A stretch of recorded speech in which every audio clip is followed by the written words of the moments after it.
अब मैं बताता हूँ कि है हुआ कैसे। ठीक है, यस। तो फिर लोग मुझे सुनाते हैं कि सर आप ऐसे मत क्या कीजिए, ओपनली बता देते हैं, क्रिमिनल्स मिसयूज करेंगे। एक टेक्निक बताऊंगा, ऐसी 12 तरीके हैं, लेकिन मैं एक तरीके। अच्छा, 12 तरीके से हैक खुल सकता है? हाँ, 12 सिंपल तरीके हैं। Okay sir. लेकिन ऐसा ना हो कि क्रिमिनल्स भी मिसयूज करने लगे। सबसे पहला तरीका है कॉल मर्जिंग टेक्निक, या कॉल, हाँ तरीके बताता हूँ। Call merging technique, call forwarding technique, voice mailing technique, QR code, screen sharing techniques, apps के थ्रू। तो जो कॉल मर्जिंग टेक्निक है वो कैसे काम करती है, मान लीजिए आप मेरे मित्र हैं ही जी जी। और आपको एक कॉल आता है और वो कॉलर कहता है कि ध्रुव जी, अमित जी ने आपका नंबर दिया और हम एक इवेंट कर रहे हैं दिल्ली में, ताज होटल में, और आपको इनवाइट करना है और we want you to host that event, या कुछ मीडिया के लोग चाहिए। तो आप बातचीत शुरू कर देंगे, आपको लगेगा कि अमित का रेफरेंस दिया है, विश्वास है, क्रेडिबल नाम है। फिर वो कहेगा Dhruv ji I think Amit is also calling you, आप एक काम कीजिए, वो कॉल मर्ज कर दीजिए, हम तीनों आपस में बात कर लेते हैं, क्योंकि हमने उनको भी इन्वाइट किया। तो आपको एक और कॉल आ रहा होगा पैरेलली, आप कहेंगे यार ये अमित का नंबर तो नहीं है, नहीं वो उनका वीआईपी नंबर है, आप मर्ज कीजिए ना, बात करते हैं ना, अभी तुरंत क्लोज करते हैं इसको। ओके।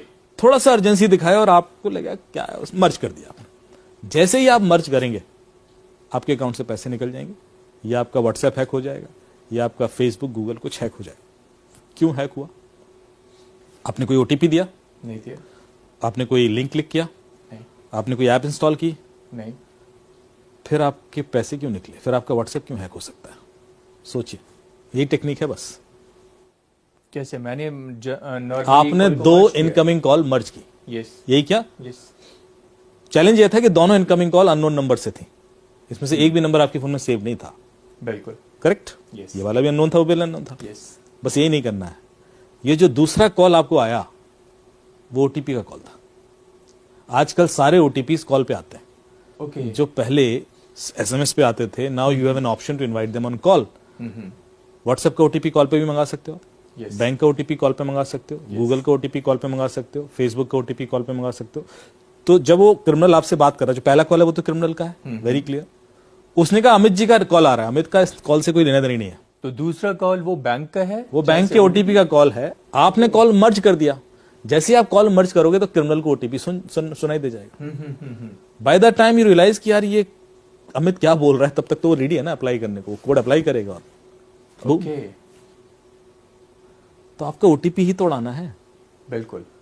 उसके बाद लगता है कि आपने ओटीपी बताया नहीं, फिर भी आपके अकाउंट से पैसे निकल गए। तो एक और चीज मैं हमेशा बोलता हूं अपने अवेयरनेस सेशन में, कि जितने भी आपने poster banner cyber safety awareness के देखे होंगे, उसमें लिखा होता है अपना ओटीपी मत दीजिए, ओटीपी मत दीजिए। आज सुबह से सुने जा रहा हूं मैं। बिल्कुल सर। रेडियो पे भी ये चिल्लाते रहते हैं।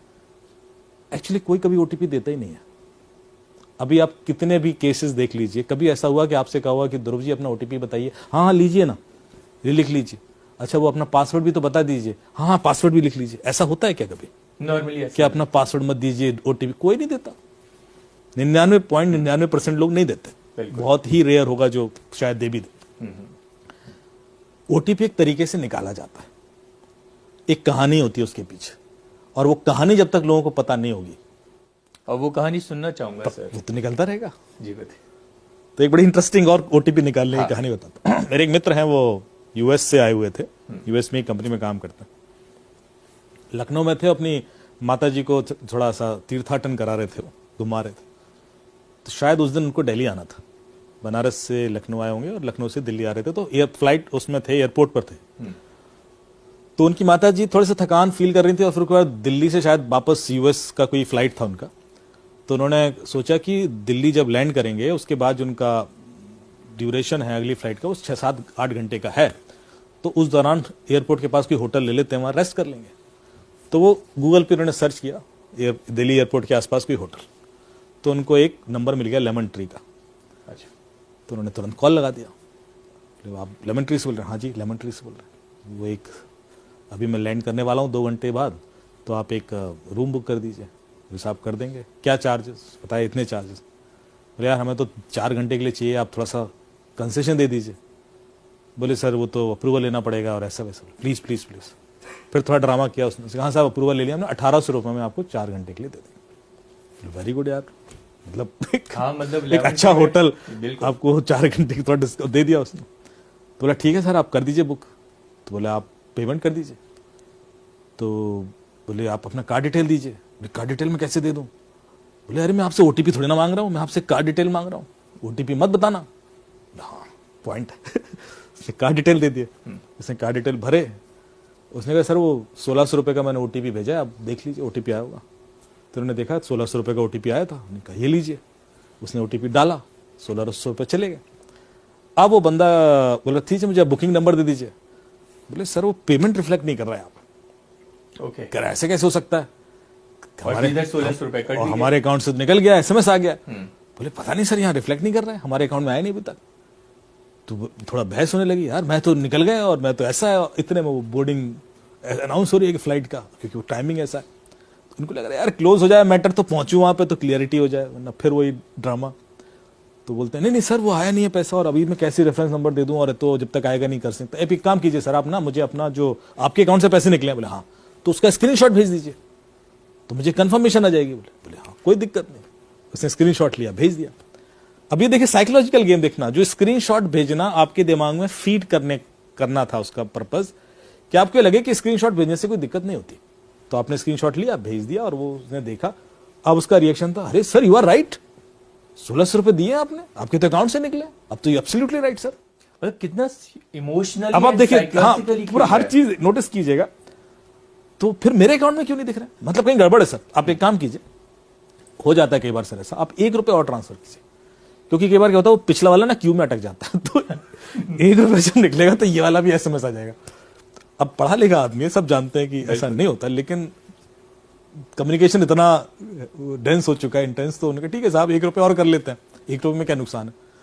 तो उसने बोले 1 रुपए का फिर ट्रांजेक्शन किया। बोले सर वो ओटीपी आया होगा बता देना। तो इन्होंने देखा तो वो ओटीपी 16,000 रुपए का था। बोले यार ये ओटीपी तो 16,000 का है।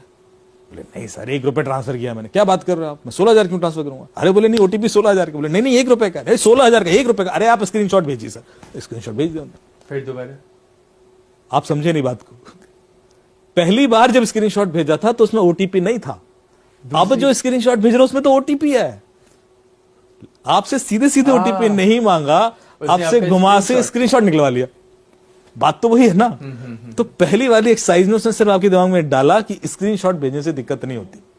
जैसे ही दूसरी बार में स्क्रीनशॉट भेज जाओ, उसने ओ ये क्या कर दिया मैंने तो ओटीपी भेज दिया। तो उसने अप्लाई किया, निकल गए 16,000। ये तो वो फ्लाइट बोर्ड करने वाले थे।